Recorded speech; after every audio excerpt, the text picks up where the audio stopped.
Kita ketemu lagi untuk belajar bersama. Untuk kali ini kita akan mempelajari tentang Microsoft Office Excel, khususnya di mata pelajaran informatika di elemen analisa data.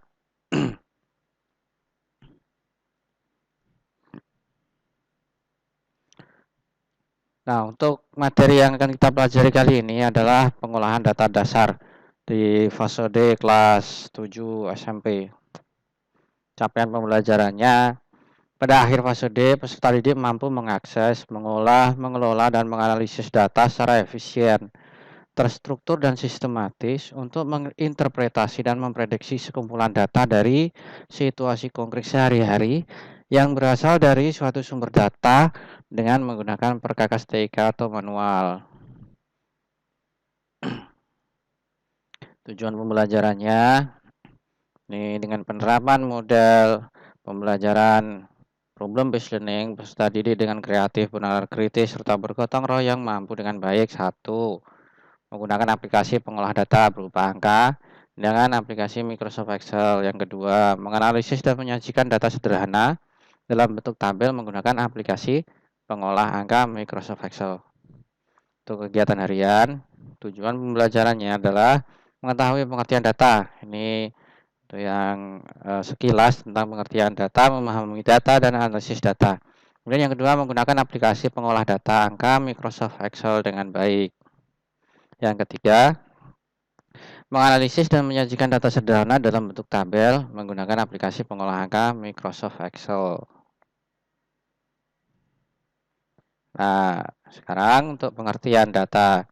Data adalah fakta yang tidak sedang digunakan pada proses keputusan. Biasanya dicatat dan diarsipkan tanpa maksud untuk segera diambil kembali untuk pengambilan keputusan. Kemudian untuk analisis data adalah upaya atau cara untuk mengolah data menjadi informasi sehingga karakteristik data tersebut bisa dipahami dan bermanfaat untuk solusi permasalahan, terutama masalah yang berkaitan dengan penelitian. Jadi, analisis data dilakukan dengan mengolah data untuk menjadi sebuah informasi yang berguna, bisa digunakan untuk membantu dalam pengambilan keputusan. Sekarang untuk bagian-bagian dari Microsoft Excel, bagian-bagian worksheet. Yang pertama adalah Quick Access di bagian atas. Quick Access ini berisi fitur atau perintah yang sering digunakan. Untuk tampilan secara langsung di Microsoft Excel,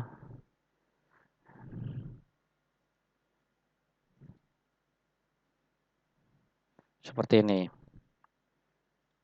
Untuk Quick Access terdapat di paling atas, berisi fitur atau perintah yang sering digunakan.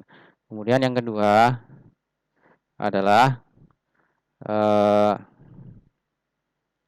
ribbon. Ribbon ini berisi tab menu dan berisi grup ikon. Menu yang ada di Excel yang pertama file, diisi perintah-perintah operasional dasar, misal ada new, open, save as, print, dan lain-lain.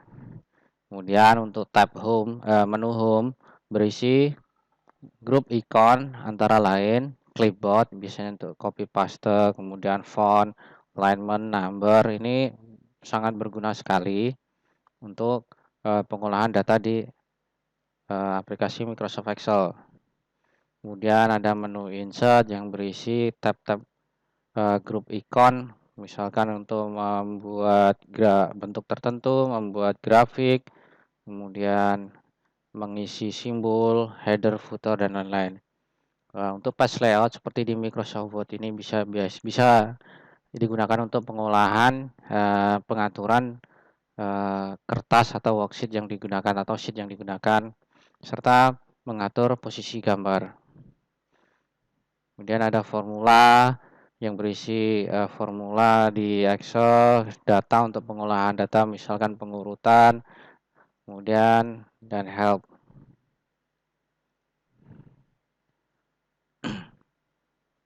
Kemudian ada name box. Name box menampilkan alamat sel yang sedang aktif. Name box posisinya di sebelah kiri. Ini menampilkan sel yang sedang aktif. Jadi posisi yang ditunjukkan di sini berubah-ubah.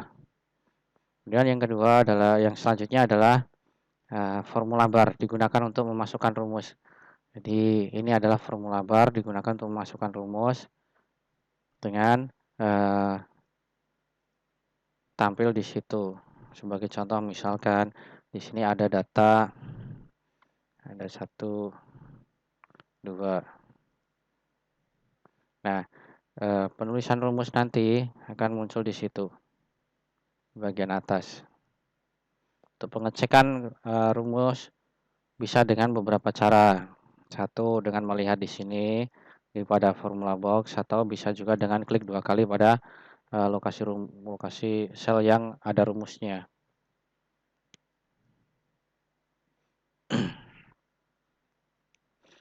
Kemudian ada kolom dan baris. Kolom dan baris, karena worksheet atau lembar spreadsheet itu terdiri dari dalam bentuk tabel, maka dia terdiri dari kolom dan baris. Untuk kolom disimbolkan dalam bentuk huruf. Ada A, B, C, D, dan seterusnya, sampai yang paling ujung adalah XFD. Kemudian baris disimbolkan dalam bentuk angka. Kolom 1, nomor 1 untuk baris 1, nomor 2 untuk baris 2, nomor 3 untuk baris 4, nomor 4 untuk baris 4, dan seterusnya. Nah, penamaan alamat pada name box ini terdiri dari kolom dan baris. Penamaan alamat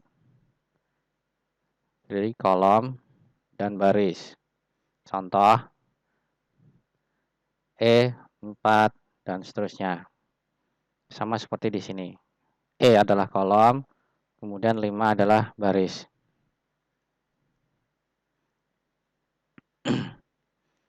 Kemudian sheet. Sheet ini merupakan lembar kerja ya. Lembar yang digunakan untuk bekerja. Dan ini dalam satu sheet bisa terdiri dari beberapa halaman. Dan bisa dirubah. Latihan 1.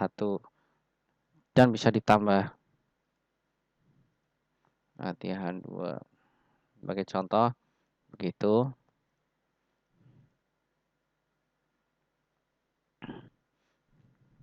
Ini adalah kolom dan baris. Bagian dari tabel vertikal yang dilambangkan dengan huruf. Contoh kolom A seperti tadi. Kemudian baris adalah bagian tabel dari tabel horizontal dilambangkan dengan angka. Kemudian sel. Sel adalah pertemuan antara kolom dan baris. Sel ini adalah pertemuan antara kolom dan baris. Kolom dan baris. Kemudian ada lagi rank. Sel atau sel adalah pertemuan antara kolom dan baris. Kalau ring ini terdiri dari lebih dari satu kolom atau lebih dari satu baris. Jadi sekumpulan kolom atau beberapa baris atau beberapa kolom dan baris.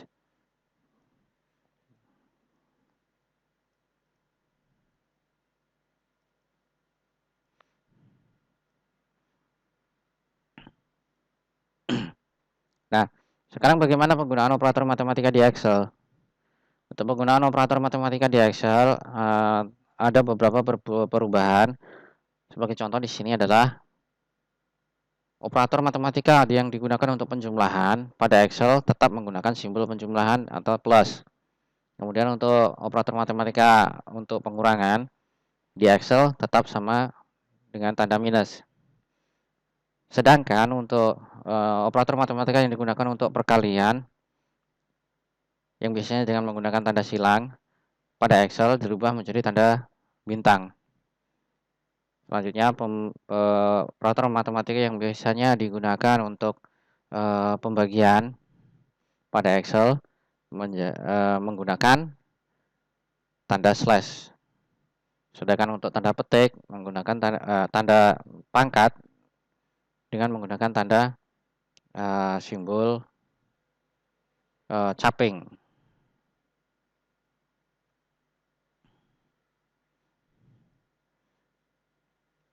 Sebagai contoh, data di sini ada data misalkan di sini 5, 6. Di sini ada penjumlahan, pengurangan, pembagian. Di sini misalkan di 36. Kemudian penjumlahan, pengurangan, pembagian, perkalian, dan pangkat.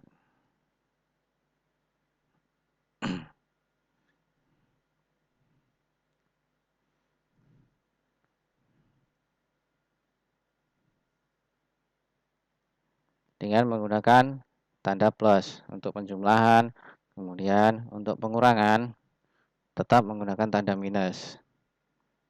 Dan untuk pembagian dengan menggunakan tanda garis miring atau slash. Untuk perkalian dengan menggunakan tanda bintang. Sedangkan pangkat dengan menggunakan tanda pangkat. Ini lokasinya di atas angka 6. C pangkat 5. Jadinya begitu.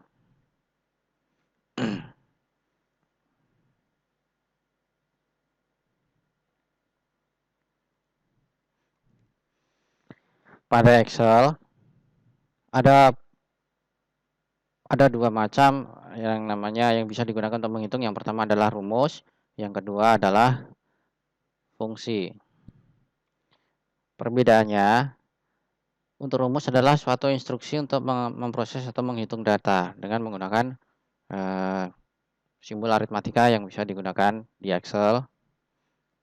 Kemudian rumus atau formula digunakan untuk menghitung nilai-nilai tertentu dengan tujuan mendapatkan hasil yang diharapkan. Jadi sesuai dengan kebutuhannya. Rumus juga dapat digunakan pada perhitungan sederhana sampai dengan super kompleks. Jadi bisa digunakan untuk perhitungan yang super kompleks. Hanya saja harus memperhatikan syarat-syarat dalam penulisan rumus.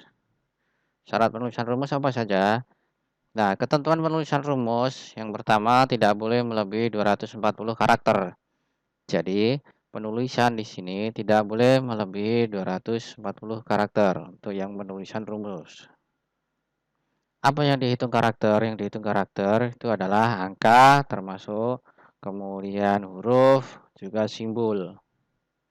Jadi yang dihitung karakter itu adalah angka, huruf, dan simbol-simbol yang digunakan. Yang kedua syaratnya adalah tidak berjarak atau tidak boleh ada spasi. Tidak boleh ada spasi.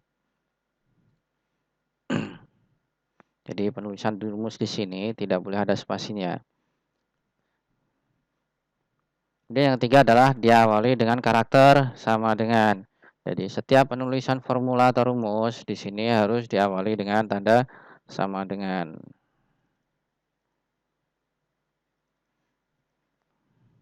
Tidak boleh tidak, harus ada tanda sama dengan di depannya.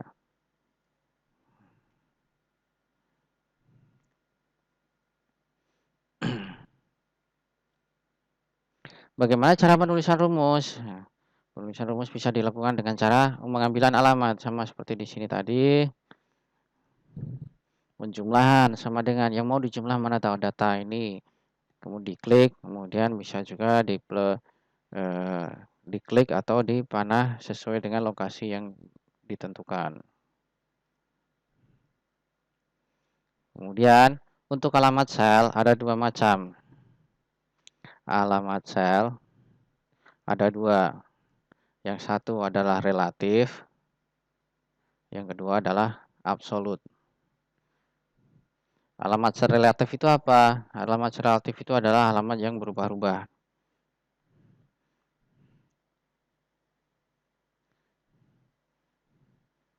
Kemudian alamat sel absolut ini adalah alamat yang tetap. Jadi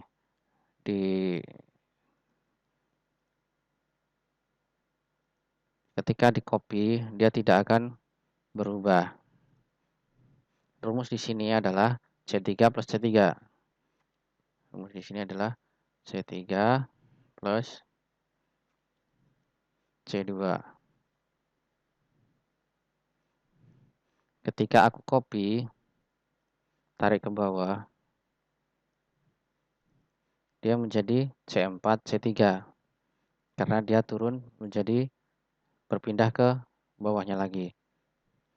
Ketika copy ke bawah, ini terjadi perubahan. C7, C6. Kenapa bisa berubah? Karena di sini adalah nilai alamat selnya masih relatif. C4, C6. Nah, untuk absolut ini digunakan untuk pengunci. Kalau di sini ingin barisnya tidak berubah, yang ditambahkan tetap C2 dan C3, maka barisnya bisa dikunci. Ketika di-copy kemana saja, dia tidak akan berubah. Di sini tetap 3, C2 dan C3. Tapi ketika digeser ke kanan, alamatnya dia akan berubah menjadi D, D2 dan D3. Kalau digeser ke kanan lagi, alamat dia akan berubah lagi. Sesuai karena untuk kolomnya tidak dikunci. Nah, untuk mengunci bisa ditambahkan dengan simbol dolar untuk mengunci alamat. Jadi ketika di-copy ke samping ataupun ke bawah, alamatnya tidak akan berubah. C2 dan C3. C2 dan C3. Ini perbedaan dari sel relatif dan absolut. Sekarang fungsi. Fungsi merupakan preset dari rumus atau formula yang bertujuan untuk menyederhanakan formula hingga membuat proses perhitungan data menjadi lebih singkat dan tentunya lebih mudah dikerjakan. Jadi kalau tadi ada penjumlahan di aritmatika, penjumlahan, pengurangan dan lain-lain, apabila itu misalkan datanya lebih banyak, bisa dengan menggunakan fungsi yang digunakan untuk menyederhanakan perhitungan yang panjang dan rumit. Fungsi pada Microsoft Excel yang pertama, ada fungsi statistik, kemudian fungsi teks. Sebenarnya untuk fungsi di Excel itu ada banyak sekali. Fungsi di Excel, ini lokasinya ada di formula. Di sini ada function library. Contohnya di sini adalah sum, auto sum, berisi sum, average, count numbers, max, min, dan kemudian ada banyak lagi. Kemudian recently used, ini adalah rumus-rumus yang biasa yang paling akhir digunakan, yang akhir-akhir ini digunakan.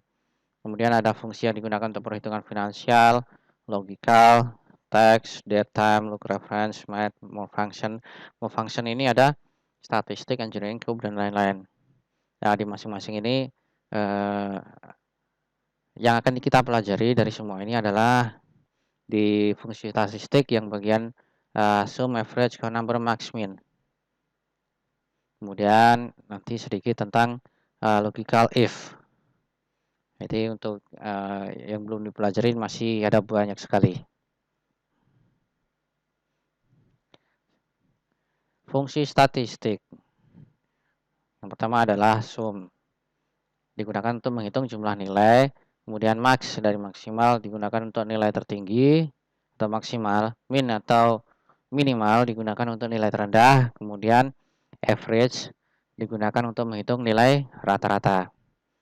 Kemudian count digunakan untuk menghitung banyak data yang tersedia atau diproses. Yang pertama, sum digunakan untuk menjumlahkan sekumpulan data pada suatu ring. Sum digunakan untuk menjumlahkan suatu data pada suatu ring. Di sini ring ya, bukan sel. Ini kita langsung praktek saja. Misalkan di sini adalah nilai. Nilai mata pelajaran, nilai ulangan. Ulangan harian. Nilai ulangan harian di sini nilainya adalah 78, 89, sebagai nilai acak saja. 75, ada yang 90, 1, 2, 3, 4, 5, 80. Ada 1, 2, 3, 4, 5. Nah, di sini adalah jumlah nilai. jumlah nilai dengan menggunakan sum. Sama dengan sum sel 1, sel 2. Nah, ini kalau dipilih. Sama dengan sum kurung buka sel 1. Kemudian untuk pemisahan antar data ini dengan menggunakan titik koma atau koma, tergantung setting dari komputer masing-masing. Kalau di sini dengan menggunakan tanda titik koma. Sum number 1, kemudian number 2, number 3, number 4, number 5. Kalau sesuai petunjuk jadinya begitu. Akan tetapi bisa juga dengan menuliskan dengan lebih ringkasnya adalah dengan cara di blok. Cara blok bagaimana? Cara blok adalah dengan cara diklik pada data yang pertama, kemudian ditarik ke data terakhir yang ingin dihitung. Penulisan jadi untuk sel awal, titik 2, sel akhir.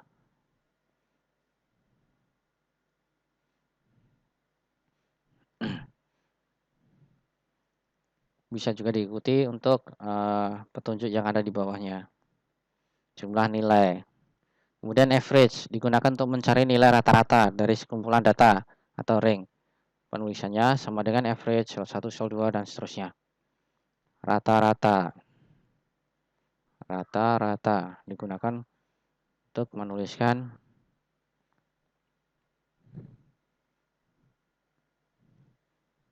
rata-rata pada data atau ring.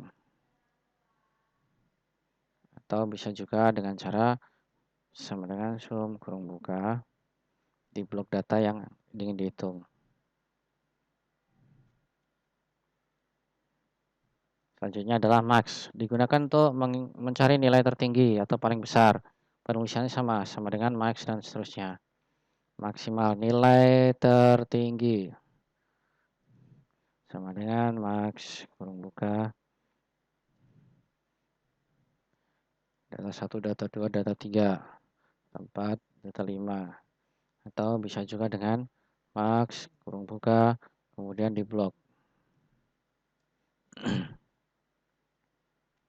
Selanjutnya yaitu min, digunakan untuk mencari nilai terendah atau paling kecil pada sekumpulan data atau ring. Urutan penulisannya juga sama dengan min, di sini nilai terendah sama dengan min kurung buka data pertama, data kedua, data ketiga, data keempat, data kelima. Atau yang lebih ringkasnya lagi dengan mengblok data yang ingin dihitung. Kemudian berikutnya adalah count.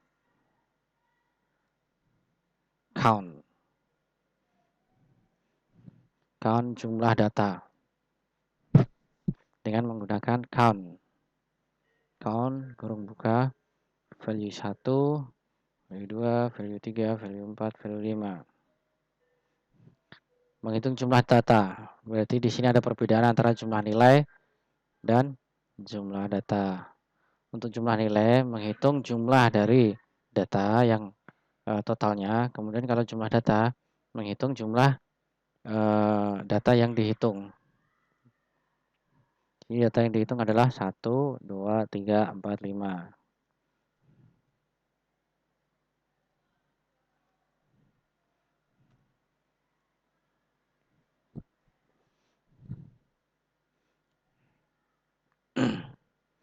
Kemudian logika if digunakan apabila data dalam sekumpulan data terdapat kondisi tertentu. Misal apabila nilai 70 lebih besar dari 70 maka lulus, jika kurang dari 70 maka remedi. Untuk penulisannya sama seperti ini. Sama dengan if logical test value, test kemudian value if true, value if false. Ini ada untuk logika if ini bisa dikombinasikan untuk yang single ataupun yang bertingkat. Keterangan. Di sini sebagai syaratnya adalah syarat jika nilai lebih dari 70 maka keterangan berisi lulus.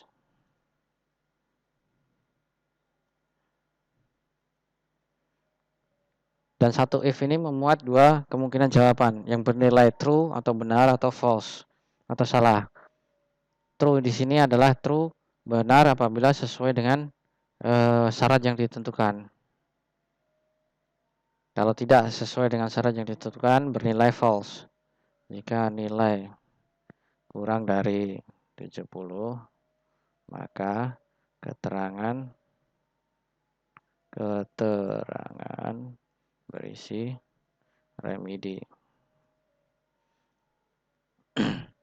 Penulisannya begini. Sama dengan if, kemudian kurung buka, logical test. Ini logikanya. Logikanya, jika nilai kurang dari 70, ini logikanya. Jika alamat nilainya, kemudian ditulis logikanya kurang dari 70. Kalau nilai kurang dari 70 bagaimana? Jawab yang sesuai dengan logika, value if true, jika benar kurang dari 70, dia akan menampilkan jika nilai salah di sini. Logikanya adalah jika nilai lebih dari 70, apabila sesuai dengan kriteria tersebut, keterangan akan menampilkan lulus. Kemudian, selain lebih dari 70, akan menampilkan remedi. Ini.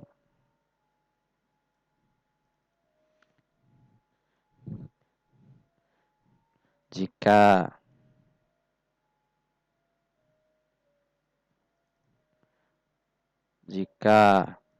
nilai lebih dari 70, maka lulus. Jika kemungkinan kedua, jika nilai kurang dari 70, dia akan menampilkan remedi. Dia menampilkan lulus, kemudian tidak ada yang remedi karena lebih dari 70. Kalau rumusnya sudah jadi, ketika ada perubahan di sini, keterangan akan langsung menyesuaikan. Bagaimana kalau 70? Kenapa 70 remedi? Karena di sini menuliskan lebih dari 70. Kalau ingin 70 ikut lulus, maka dia harus ditambahkan sama dengan.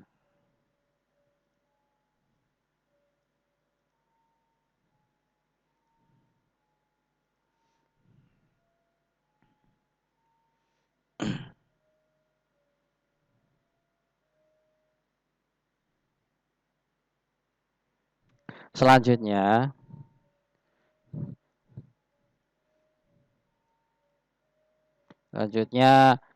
untuk melengkapi data, ini bisa juga dibuat dengan menjadi sebuah tabel, menjadi sebuah grafik.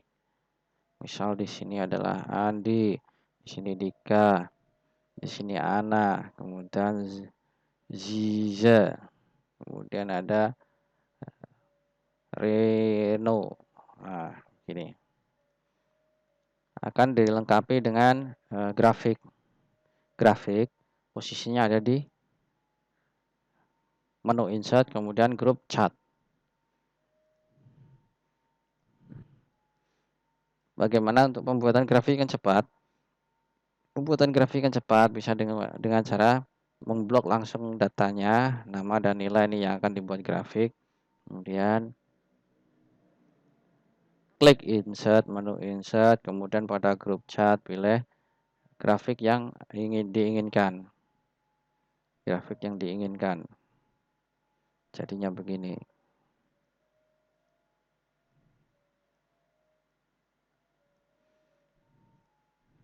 Andi, Dika. Nah, untuk menampilkan nilainya bisa dengan add label. Andi nilainya 70, Dika 69, Ana 75 dan seterusnya. Nama. Bagaimana kalau dengan blok keterangan?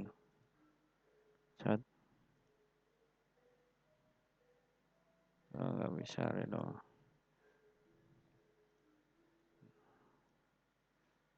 Untuk jenis grafik bisa dicoba untuk beberapa grafik yang ada di sini, sudah ada template-nya. Bisa dicoba beberapa.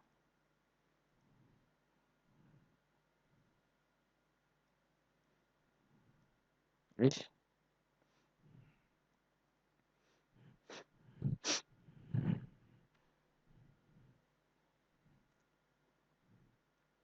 Nah, saatnya berlatih. Ayo kita buka aplikasi Microsoft Excel. Gunakan rumus dan fungsi. Ini berikut latihannya mulai dari penggunaan fungsi statistik, kemudian penggunaan fungsi logika.